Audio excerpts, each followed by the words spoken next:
Now, you guys remember when President Trump went after Martin Shkreli. Now, Shkreli, of course, rose to national infamy after his company hiked up the price of a potential life-saving drug from $7 a pill to about $750 a pill.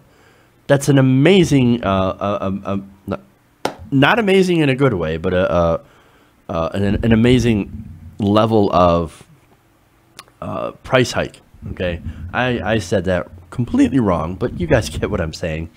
Now, after this happened, everybody was fucking outraged. Okay, for example, Bernie Sanders said that this was, or he had called the pharmaceutical industry out itself for its greed, right? And of course, even Donald Trump weighed in on this and promised to crack down on companies that do this to regular people, that price gouge, right? Now, how did that promise go? It turns out 8 months into his administration, a rule that was supposed to prevent price gouging is being delayed over and over and over again. In fact, the administration had just delayed it once again.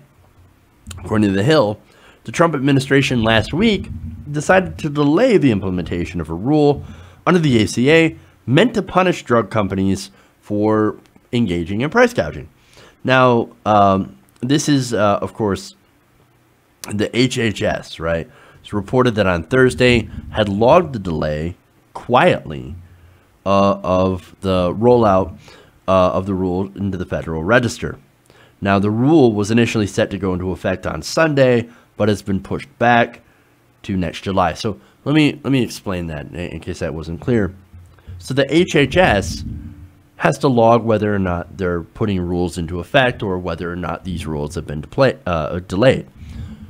They quietly, without any sort of fanfare, without any sort of reporting, reported this into the logbook as they're supposed to. And some people caught wind of it, and they found out like, hey, wait a minute, why did you delay this rule? That's a good question. Now, before I get into the why, let me show you what it would do. Now, the rule would have allowed the government to punish drug companies that knowingly and intentionally overcharge customers with fines of up to $5,000 for each instance of overcharging. Now, if you've been price gouging people on drugs for a while now, well, that $5,000 adds up very, very quickly.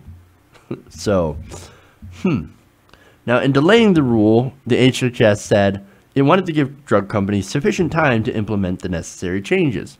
So this is their reason why.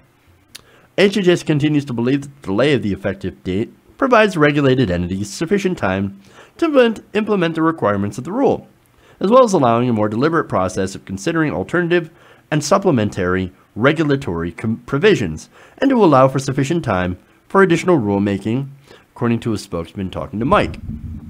Now, my question is, how hard is it to have your company stop price gouging on drugs? I think it would be actually very simple. You shouldn't need 4 different delays on implementing this rule. I mean, how many drugs are you price gouging people on? You should know this. Now, what this is, in my opinion, is the company saying, hold on, guys, hold on. We still have millions to make on this. So if you could just delay the rule for another year, that'd be fantastic. And then when that arrives, when next July arrives, oh, can we delay it again? We're still not quite there. We're not ready. On and on and on. Now, this also might be a way to placate people, at least for a short time. Especially for people who support Trump, who believed in his promises. Saying that, oh no, guys, don't worry about it. There is a rule coming. But Trump's taken care of. He's going to take care of all of us. But we've also got to be fair to the businesses that who will be impacted. What about the business? What about small business? It's going to be impacted. Well, what about the people who are being impacted? What about being fair to them?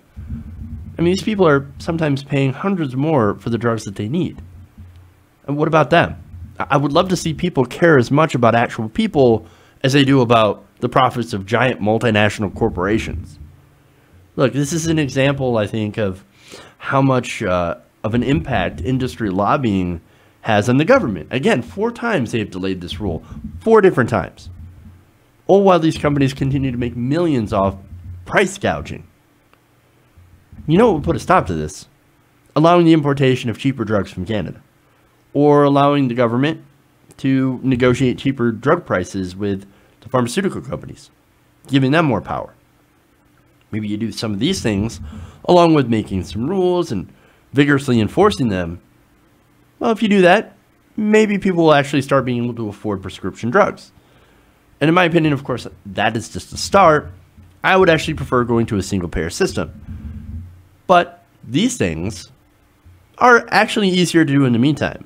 And sometimes we could do with, or something we could do with the pressure, you know, if we put enough pressure on Republicans and Democrats. Because again, remember Ted Cruz, right?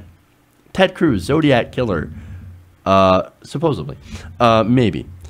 He actually supported importing cheaper drugs from Canada, when Cory Booker had not. That's very interesting. So that shows that on small provisions like that, that will actually lower the cost of prescription drugs, we can actually get stuff like that done. However, sadly, the administration and the current Congress apparently does not want to do that. But hopefully now that Tom Price is gone, maybe the next guy might be a little bit more sympathetic to that position. I don't necessarily have high hopes, but it would be nice to have things work out for a change. Hey everybody, thanks for watching this video. If you want to see more like this, please hit the subscribe button below. And if you want to support truly independent progressive media, please consider becoming a patron at patreon.com/TYTNation.